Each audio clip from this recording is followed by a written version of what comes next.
Hey everybody, it is 570 week number 3. Most of you are in California, as I am, and my goodness, has this weather been exhausting, scary, overwhelming, all of the above? Not sure about all of you, but I lost power at our school. I didn't lose it.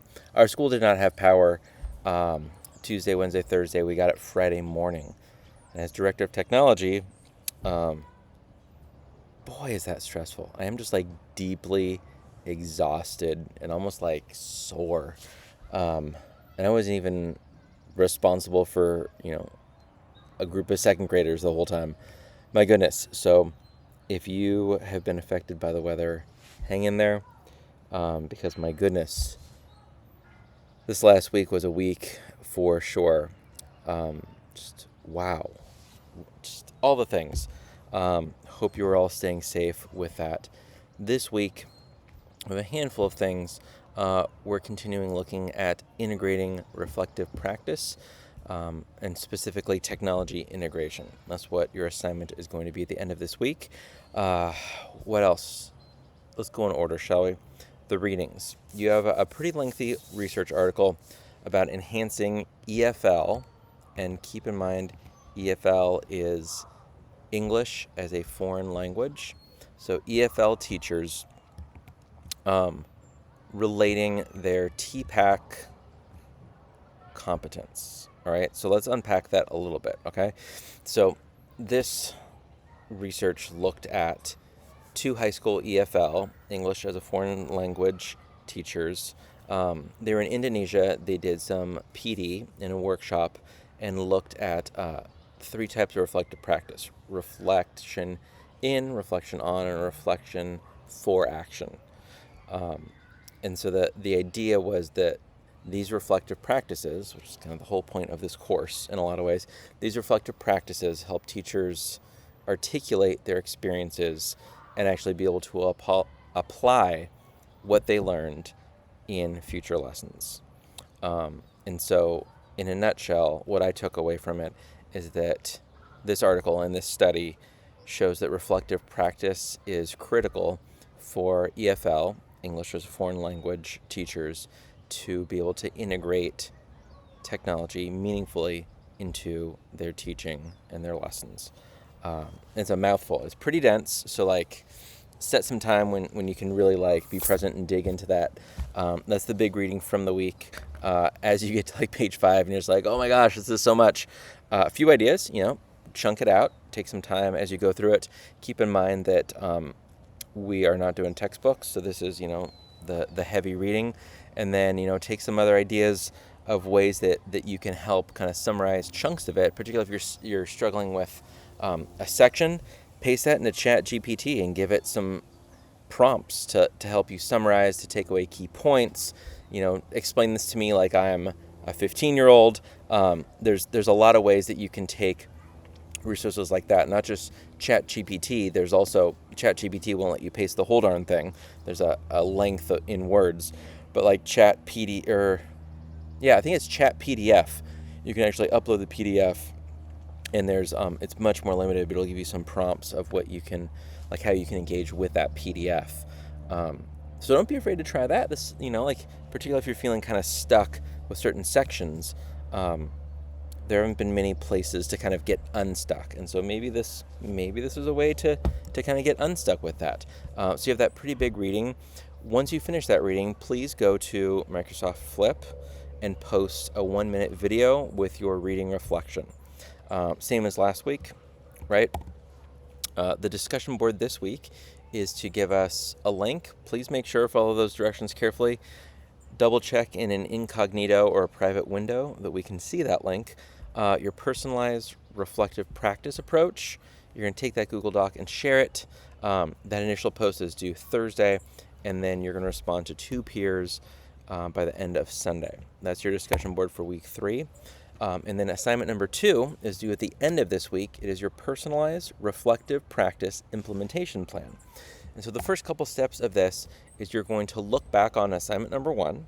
It's building directly off of that. So assignment number 1 is your personalized reflective practice approach.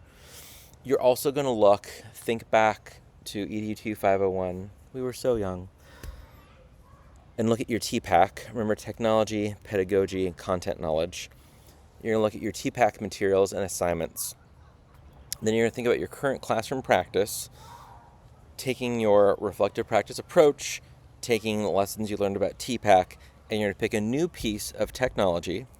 So it can be kind of anything technological, right? So like something physical, a piece of software, an app, a website, a tool, a something.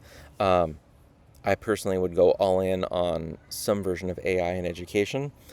It is changing so rapidly. I did some PD and created resources and did a podcast for our teachers at our school like 3 weeks ago. And I'm about to send out this afternoon like another thing that says, things are so different, things are so new. So it's one of those things where it's rapidly evolving in a way I've never seen in education. I mean, I've been heavily involved in CUE, the EdTech organization, for like 15 years now, and I've never seen anything this important change this quickly. And I don't even know if I've seen anything this important in the last 15 years of educational technology. This is going to be one of those moments for sure. So perhaps, you're welcome to look at whatever you want, right? And you're like, I've always wanted to dig into like Arduinos, or, there's this, my kids keep talking about GimKit. Maybe I'm going to jump into one of those. Hardware, software, website, game, gamified learning and lessons. Quizzes has always been on my list of things to check out. Like, we're doing a lot of Microsoft Flip. Maybe I need to go all in and really knock out a lesson with that, right? All these things also could be AI in education. That's what I am personally deeply interested in, and I feel is going to be incredibly important in the coming rest of our lives. So you're going to pick one of those tools. All right, so let me step back.